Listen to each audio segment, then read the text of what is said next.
¿Quieres conocer más sobre el altiplano y sobre las alturas en Chile? ¿Lugares impresionantes, lagunas, volcanes y salares? Quédate porque hoy vamos a aprender mucho de eso y de cómo hacerlo en motocicleta.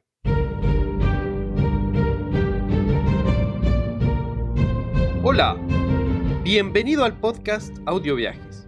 Soy el Fran Cepu, médico, motociclista, buzo, viajero, pero sobre todo amante de la aventura. Junto a Juditova, mi compañero y coautor de este podcast, seremos tus anfitriones durante esta aventura. Te contaremos historias impresionantes alrededor del mundo. Escucharás entrevistas con otros viajeros y todo esto te ayudará para poder dar el primer paso que tanto deseas en este mundo de los viajes. Puedes encontrar todos los episodios, las transcripciones, notas del espectáculo y mucho más entrando a voyageyama.com/podcast. Bienvenidos, súmense a esta aventura. No te olvides, si te gusta el blog o el podcast, considera apoyarnos con una pequeña pero generosa contribución mensual en nuestra página de Patreon. Con esto tendrás acceso anticipado a nuestros episodios y serás reconocido como mecenas en nuestra página web. Podrás hacernos algunas donaciones si así deseas en nuestra página www.voyageyama.com y busca más información. Dejaremos el enlace en la descripción de este episodio y por supuesto agradecemos su participación. Eso nos permitirá poder seguir adelante.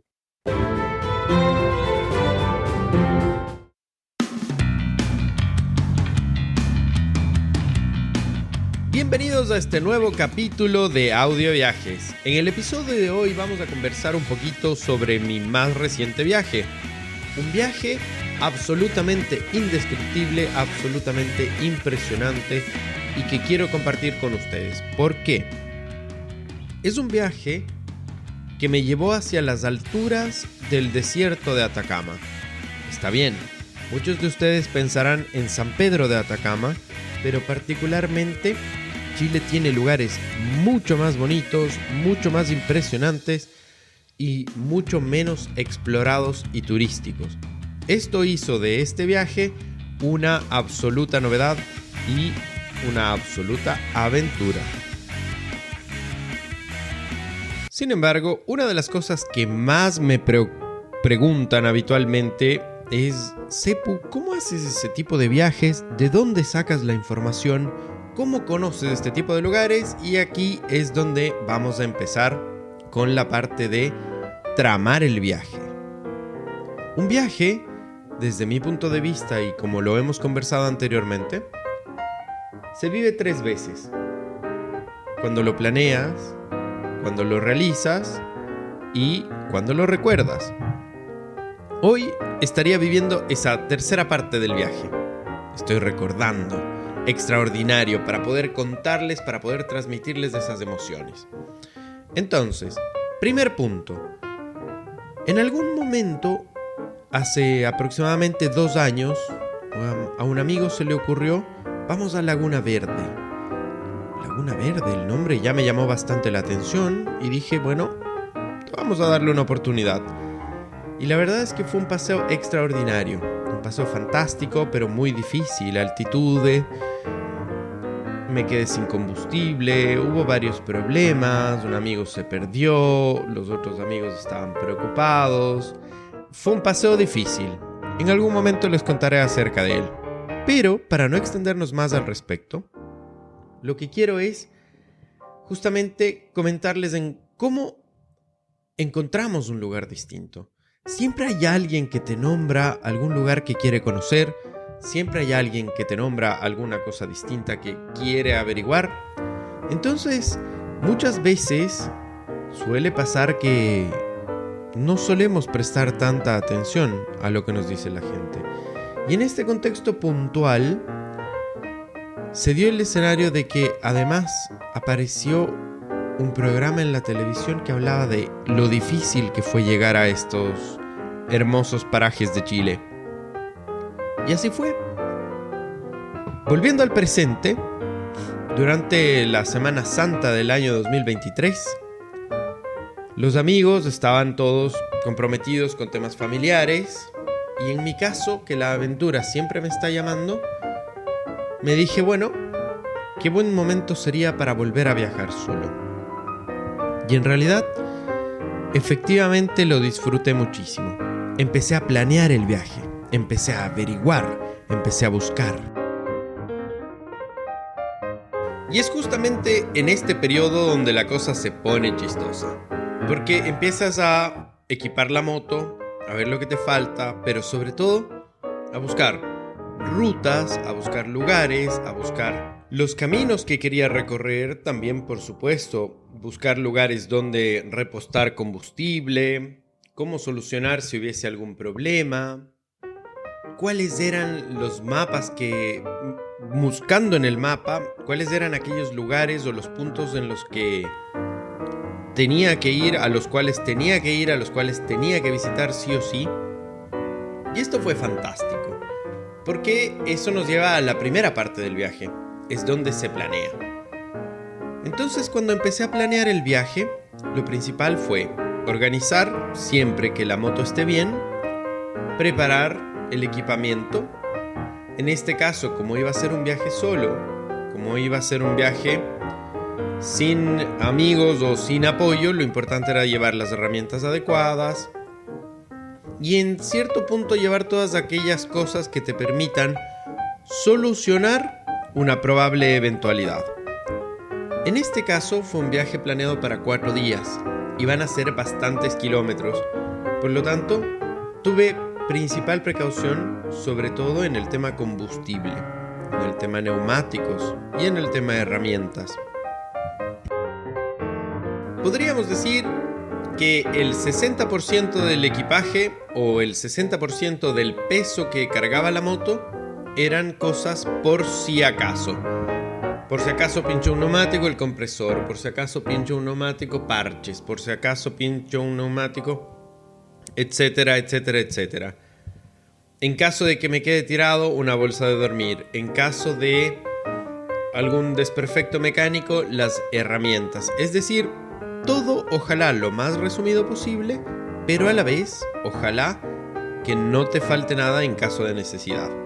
Ese otro 40% podríamos decir que es el combustible fluctuante, 10 litros de combustible que llevaba distribuidos en 2 tanques de 5 litros. Y también, por supuesto, mi ropa, las cámaras, el neceser con los medicamentos como los abuelitos y también las cargadores y las cosas para lo demás. Con respecto al otro peso, podríamos decir que básicamente lo único fuera de eso que había es el bolso del estanque donde están las cosas que se usan rápidamente y por supuesto el GPS. Nada más. Ahora es donde comienza realmente la aventura. Una vez que el destino se trazó, la fecha de partida sería el jueves al mediodía luego de terminar el trabajo. La moto quedó cargada el martes en la tarde-noche y al siguiente día las ansias eran muy grandes. Ventajosamente el clima, a pesar de que estamos entrando en el invierno, va mejorando y fue bastante benevolente. El primer día, en teoría, la meta debía ser la ciudad de Copiapó, una de las ciudades más grandes de Chile y una ciudad que se caracteriza principalmente por la minería y por extraer recursos naturales. Entonces, ya que la moto estaba andando fantásticamente bien y que llegué a Copiapó aproximadamente a las 5 de la tarde, eran unos más o menos, podríamos decir, 400 kilómetros, agarré la moto y decidí seguir viaje, empezar a adentrarme en las montañas. Esto me llevaría a un pueblo que se llama Diego de Almagro. Diego de Almagro también es una localidad muy antigua, también conocida y que se ha dedicado durante centenares de años a la minería y que tiene gran historia con respecto a los procesos mineros. Como su nombre indica, por supuesto, lleva el nombre del conquistador español Diego de Almagro. Esta ciudad se encuentra más o menos a 150 kilómetros de Copiapó. Esto indica que yo ya para llegar a Diego de Almagro había recorrido aproximadamente 550 kilómetros. Distancia que es no menor, sobre todo cuando empieza a caer la noche y hay que tomar caminos desconocidos para llegar al lugar. Sin embargo, fue una noche extraordinaria. Pueden ver algunos de los videos en el Instagram elfrancepu. Y esto fue sumamente entretenido porque las noches del desierto son noches estrelladas, son noches despejadas. Se dice que Chile y la región de Atacama y la región de Coquimbo principalmente tienen los cielos más limpios del mundo. Por eso hay grandes observatorios astronómicos y se han hecho grandes descubrimientos también. Diego de Almagro, como comuna, se ve atravesada por la cordillera de Domeico.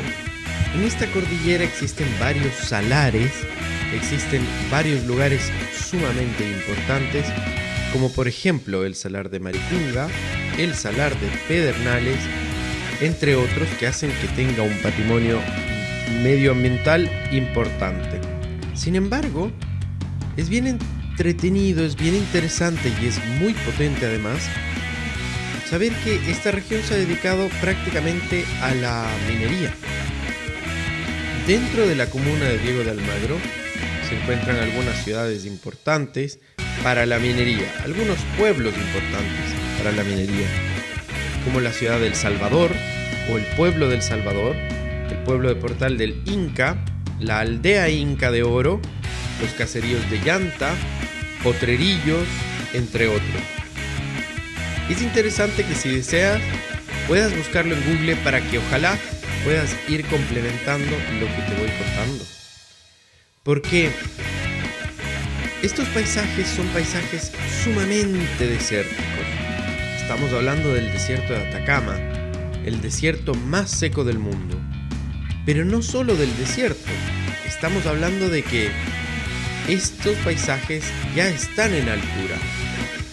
Es decir, son paisajes que empiezan a sentir la fuerza de la puna, como le dicen acá. Es decir, la falta de oxígeno, entre otros. Además, ha habido múltiples episodios de los famosos aluviones, que son momentos de la historia, momentos naturales, cuando llueve mucho en la montaña y en el desierto la absorción de agua no llega a ser lo suficientemente buena, tampoco los desfogues. Entonces baja de la cordillera un gran río, por así decir, de barro, que por supuesto se lleva todo a su paso. Esto es terrible. Y esto pasó últimamente, incluso en el famoso pueblo de Llanta. Entonces, es un poco complejo. Hay que estar pendiente de que en la montaña tiene sus propias reglas. Y además, los seres humanos hemos modificado.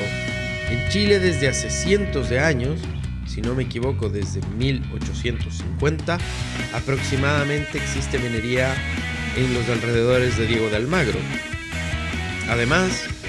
Que existe también el famoso pueblo de El Salvador, donde estaba la principal mina de Chile, que en algún momento que existe hasta ahora y se llama Codelco. Entonces, son paisajes muy fuertes, son paisajes muy llenos de historia, pero en este contexto no son naturales. En este contexto lo que impresiona es lo que me impresionó a mí en particular fue la capacidad del ser humano a adaptarse a este desierto, a estas fuertes y difíciles condiciones, para extraer los recursos naturales. Principalmente en el caso de Chile, cobre y hierro en esta zona. Grandes yacimientos existen desde tiempos ancestrales y la tierra ha sido arañada de cabo a rabo. De hecho, hay montañas que parece que fueron movidas y se ven como inmensas pirámides en el horizonte. A la vez, existen verdaderos pueblos los cuales funcionan como la famosa fundición de cobre. Es el caso de Potrerillo, un pueblo que fue creado para la fundición de cobre. Sin embargo, en algún momento Por el aumento en la contaminación, el pueblo quedó abandonado y quedó solamente instalada la fundición de cobre. Potrerillos es una antigua localidad que, imagínense, ya está a unos aproximados 2.800 metros sobre el nivel del mar. Fundada más o menos en 1918. Y esta llegó a tener alrededor de 2.000 habitantes. ¿Por qué? En este lugar se realizaba la fundición de cobre. Incluso a este pueblo llegaba la línea férrea desde Chañaral y Copiapó. En algún momento en 1959 perdió, ¿cierto?, la importancia porque ya la contaminación había aumentado y las personas ya no se quedaban a vivir ahí. Sin embargo, el campamento minero data de la década de 1915-1920. Sin embargo, ¿cuál es una de las cosas que más me llamó la atención? Potrerillos es un lugar, es un pueblo donde vivían 2.000 personas y es como que de un día al otro les dijeron tengan sus pertenencias, tienen que irse. Y las personas cogieron todo lo que les era de valor y las casas quedaron ahí, abandonadas, porque por supuesto el costo de desarmar ese pueblo era mayor que el de dejarlo ahí abandonado cual si fuera un museo. Y así es. Hoy está tal cual lo abandonaron. Las condiciones de las viviendas, por supuesto, se puede en algunas épocas del año. Desgraciadamente yo no pude, pero sé que se puede visitar en algunas épocas del año. Y es un pueblo con todo, con supermercados, con plazas, con teatros, con tiendas que atingentes, por supuesto, a la época de 1920. Entonces, al lado de este pueblo abandonado, donde aparentemente cuenta la leyenda que hay una jauría de perros salvajes que viven ahí. Sin embargo, la verdad es que yo no pude ver nada y claramente creo que es una leyenda. ¿Por qué? Porque al lado de este pueblo, el pueblo de Potrerillos, sigue funcionando la fundición de cobre. Y es algo bastante impresionante porque efectivamente la fundición, tal como se ve en las películas, es una factoría gigante, humeante por supuesto, y al lado está el pueblo abandonado. No pudo entrar porque por supuesto está dentro de el área industrial, pero pretendo en algún momento volver cuando se pueda ingresar al pueblo. No deja de ser sumamente impresionante. Desde ese mismo momento, al empezar a bajar de Potrerillos, el viaje se volvería sumamente diferente y mucho más especial. Otra cosa que me sucede habitualmente es que muchas personas me dicen: Sepu, ¿por qué te gusta ir al desierto si el desierto no tiene nada? ¿Por qué te gusta ir para allá? ¿Qué es lo que te llama la atención? Mejor vete al sur, que en el sur están los ríos, están los bosques y tal. Y la verdad es que a mí me pasa algo sumamente interesante con el desierto. Pienso que el desierto debe ser uno de los ambientes más hermosos y uno de los ambientes más hostiles. A ver, que no estoy diciendo nada científico, es uno de los ambientes más hostiles. Pero lo que me llama muchísimo la atención es que el desierto va cambiando durante el día. Amanece de una forma, durante el transcurso del día evoluciona a otra forma, para finalmente generar unos colores, una verdadera acuarela de colores en el desierto, y esto es impresionante. El atardecer, las noches, es maravilloso.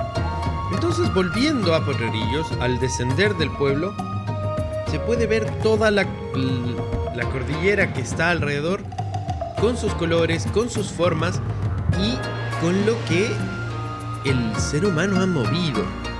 Y esto no deja de ser algo impresionante, porque verdaderamente son obras titánicas que se han realizado ahí durante cientos de años. El viaje continuaba. Adentrarnos mucho más en la montaña por el cañón que ha generado la cordillera, y se empiezan a recorrer caminos típicos de montaña. estos zigzagueantes caminos que bordean las montañas para permitirnos cambiar de altitud rápidamente, y en cuestión de un abrir y cerrar de ojos pude atravesar por varios pueblos que son absolutamente sobrecogedores.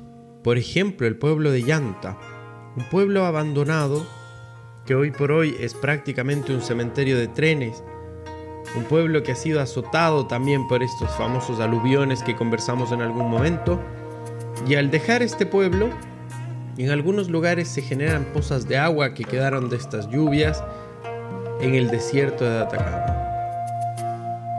En un abrir y cerrar de ojos la altitud llegó a 2200, 2300, 2500, 2800, 3000 metros sobre el nivel del mar.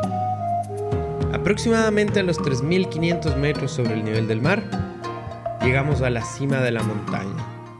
Para este momento, la moto estaba comportándose impecable, hacer algunos videos, pero mi cuerpo empezaba a sentir la altitud. Aproveché para cargar de combustible la moto y luego de eso continuar con destino al famoso Salar de Pedernales. En el Salar de Pedernales mi intención era conocer, además del salar propiamente dicho, conocer dónde están las lagunas con los flamingos, conocer dónde están las pozas de sal en las cuales uno se puede bañar. Esto es un paisaje impresionante. Estamos hablando de que a 3800 metros sobre el nivel del mar, en medio de la blanca sal del Salar de Pedernales, se forman una suerte de lagunas, o mejor dicho, pozas o piscinas, de aproximadamente unos 15-20 metros de diámetro, que tienen un agua color turquesa, extraordinaria, fría por supuesto, pero el paisaje es algo que genera que toda aquella persona que se acerque al lugar queda absolutamente maravillada. Wow, me emociono solo de recordarlo, es absolutamente impresionante. Pero para llegar tuve que pagar un precio no menor.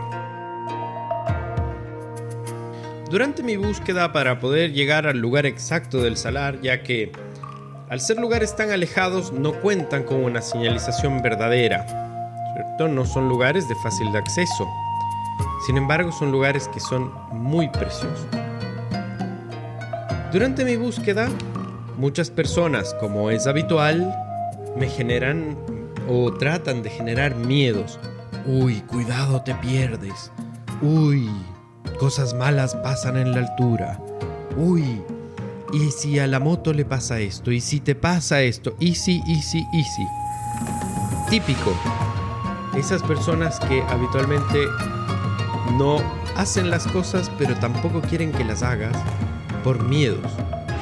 Bueno, eso será parte de otro capítulo. En fin, tantos miedos me metieron con respecto a la altura, al salar, a las condiciones, al perderse dentro del salar, entre otras cosas, que por supuesto hice una búsqueda exhaustiva. Además de, ojo, esto es una gran recomendación a los viajeros que viajan, sobre todo cuando vas a hacer un viaje solo.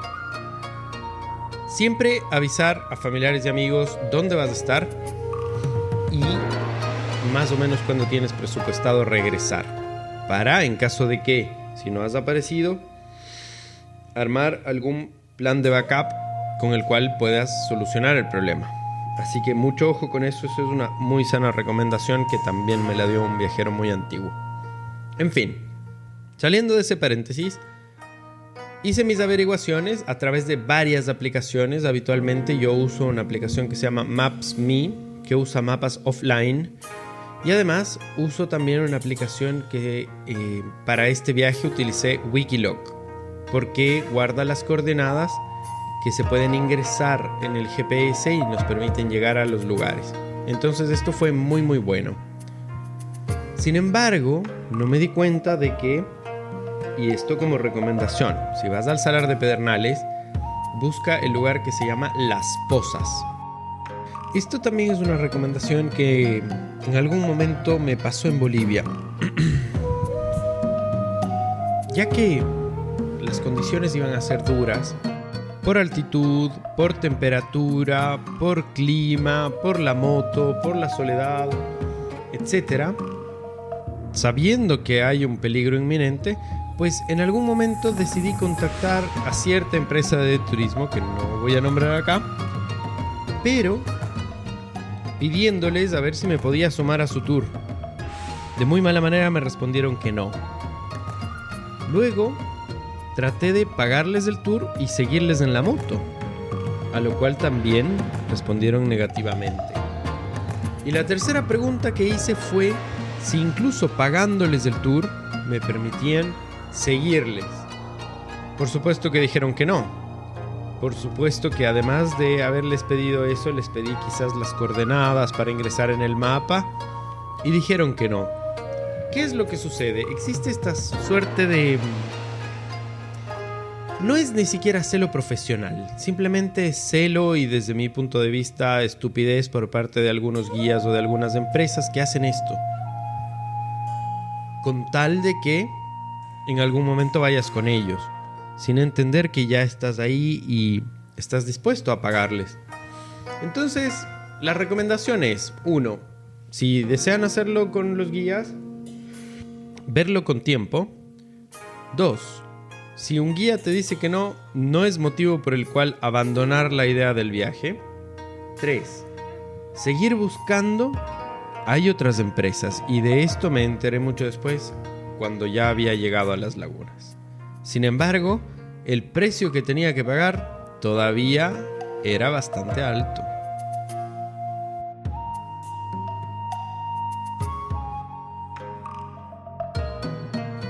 El Salar de Pedernales es un lugar muy grande que está entre los 3.300 metros sobre el nivel del mar hasta los 5.000 metros sobre el nivel del mar. Tiene una superficie de 335 kilómetros cuadrados. Es decir, no es menor. Es un lugar muy grande donde es fácil perderse. Y el salar a la vez en sí es una potencial trampa. ¿Por qué? Porque debajo de la costra de sal se genera una suerte de barro húmedo sumamente pegajoso donde muchas personas han quedado embancados en vehículos 4x4 o incluso cuenta que puede haber incluso algunos animales que en ciertos lugares quedan atrapados como una suerte de arena movediza. Entonces, por supuesto, es bastante complejo. Me recomendaron ampliamente que no ingrese en el salar y en mi búsqueda de las pozas puse el mapa en el GPS que me llevaba hacia las pozas pero a través del salar. Grave error. En algún momento me vi en apuros porque había ingresado en el salar y estaba recorriendo y la moto empezó a hundirse y fue un momento muy complejo porque además había estado totalmente solo en un Viernes Santo.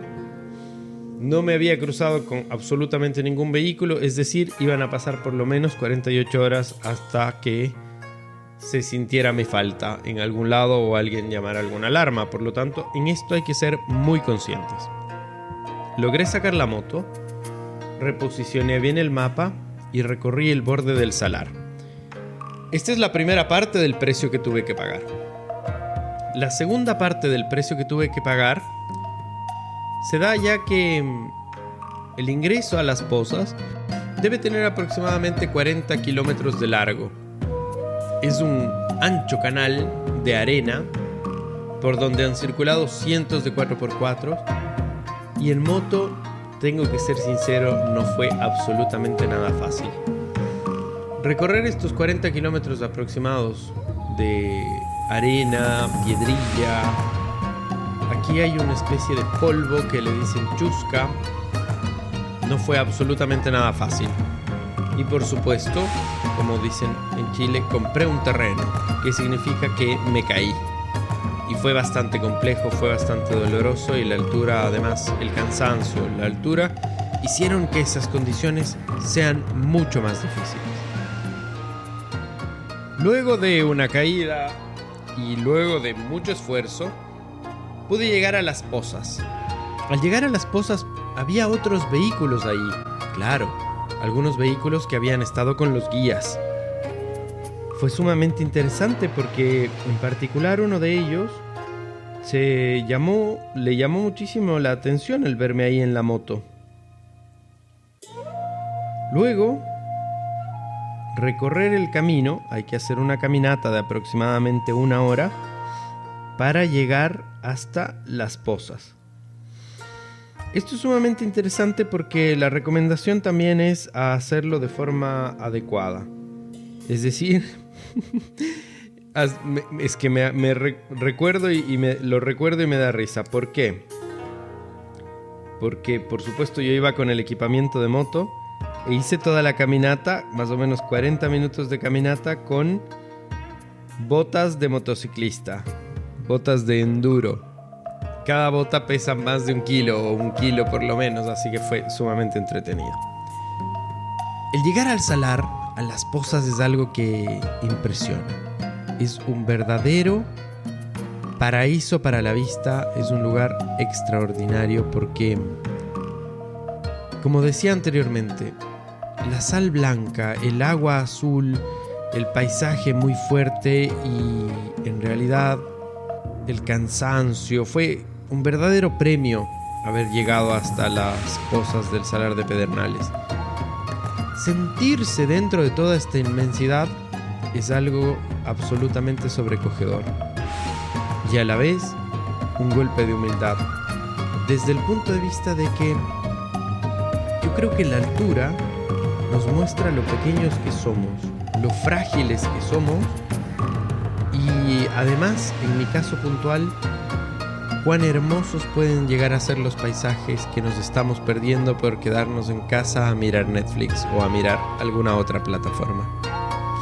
Es algo absolutamente tonto pensar en trabajar 8 horas para tener 2 días de vacaciones, 2 días libres a la semana o 15 días al año. Es una locura.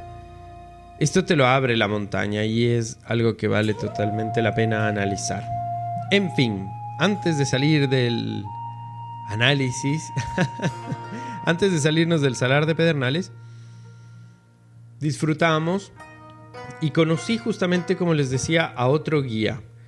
Este guía lo pueden encontrar en redes sociales como @tuguiaatacama. La verdad es que muy agradable.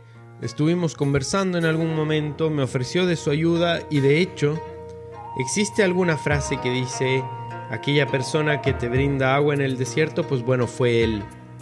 Efectivamente, yo llevaba 2 litros de agua conmigo en la bolsa de hidratación, los cuales absolutamente se acabaron. Y efectivamente fue él quien me brindó 2 litros más, con los cuales pude regresar sano y salvo, sin problemas, a Diego de Almagro. Pero claro, al terminar el paseo dentro del salar, había que volver a pagar el impuesto, es decir, volver a recorrer el camino de los 40 kilómetros de arena. Y esto, pues por supuesto, sumado al cansancio, fue una aventura no menor. Como dije, estos lugares maravillosos, estos lugares distintos, estos lugares diferentes, son lugares en los cuales uno tiene que pagar el precio de la aventura. ¿Cuál es este precio? Efectivamente, el esfuerzo que tienes que hacer para poder llegar a ellos. Pero bien lo valen, absolutamente. Por supuesto, si vas en auto, la recomendación es de ir en un 4x4. Y en una moto, si vas en moto, absolutamente confiable e idealmente que vayas acompañado. Sin novedades y sin caídas pude hacer el regreso, y este regreso me llevó a tomar la decisión de ir a El Salvador, aproximadamente a las 5 de la tarde. En la altura pasamos mi moto, la Gerta y yo, por la cordillera hacia el lado derecho del brazo, podríamos decir, de este gigante cañón montañoso. Llegamos al pueblo del Salvador y la reacción al entrar en el pueblo del Salvador, como les contaba, una zona sumamente explotada en cuanto a recursos naturales durante cientos de años. hubo una empresa extranjera, luego esta empresa se nacionalizó y actualmente Codelco es la empresa de extracción de cobre chilena por antonomasia. Efectivamente hay un cerro, hay una montaña que sería el equivalente desde mi punto de vista a 10 veces del tamaño de la Gran Pirámide de Egipto, que se han movido en este lugar. Es algo absolutamente sobrecogedor. Inmensos camiones mueven la tierra todo el día en un trabajo incesante como gigantes de hormigas. Es algo que es sobrecogedor. El pueblo de El Salvador fue un pueblo diseñado por esta empresa extranjera y llama la atención porque en el medio del desierto es una de las pocas ciudades que fue planificada al 100%. Por lo tanto, tiene unas avenidas, unos caminos que todos son concéntricos y llevan hacia la plaza central. Un amigo me recomendó comprar pan en la famosa panadería El Bambino. No lo hice de esa forma porque para ese momento no había pan, pero fue una experiencia que me llamó muchísimo la atención.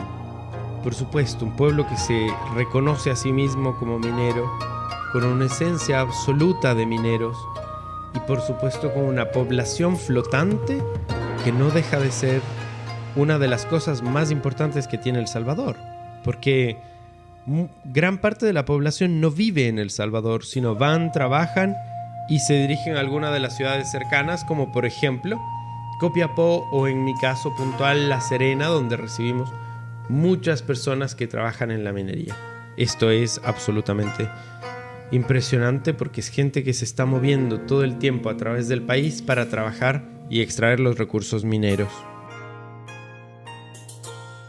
Al regreso al hotel en Diego de Almagro pude encontrarme con algunos entusiastas del 4x4 que me preguntaban cómo me fue. Y por supuesto que yo estaba absolutamente alucinado. Había recorrido desde Diego de Almagro hacia El Salar y el regreso aproximadamente 380-400 kilómetros llenos de aventura, de mucha aventura. Y claro, ellos me pidieron algunos datos, mapas, etcétera, porque pensaban ir también a las pozas en sus 4x4. Algo sumamente entretenido. Pero claro, cansado, directo a limpiar la moto, a prepararla para el siguiente día, porque el siguiente día iba a ser una ruta bastante larga. Una de las rutas más difíciles que he realizado en mi vida por múltiples contextos, pero eso ya será parte del próximo capítulo. El día de hoy hemos hecho ya algún acercamiento a la altura de los Andes chilenos en el desierto de Atacama. En el próximo episodio vamos a conversar un poquito más de la ruta hacia Laguna Verde, de la ruta hacia el Salar de Maricunga y de la ruta un poquito por el altiplano chileno, el Parque Nacional Nevado Tres Cruces, el volcán Ojos del Salado y un poquito más de todas esas maravillas. Nos vemos en el próximo episodio. No dejen de seguirnos. Y quiero aprovechar la oportunidad de saludar a todos y todas esos amigos que me han escrito, me han enviado sus comentarios agradables, entretenidos, hablando de cuánto les gusta el podcast, y gracias a todos por sus ideas y por sus recomendaciones. Así que no lo olviden, pueden escribirme en nuestra página web voyageyama.com o directamente en un mensaje directo en mi Instagram, tanto @elfrancepu como @elfrancepusub, que es en el que hablamos de buceo. Les envío un gran abrazo.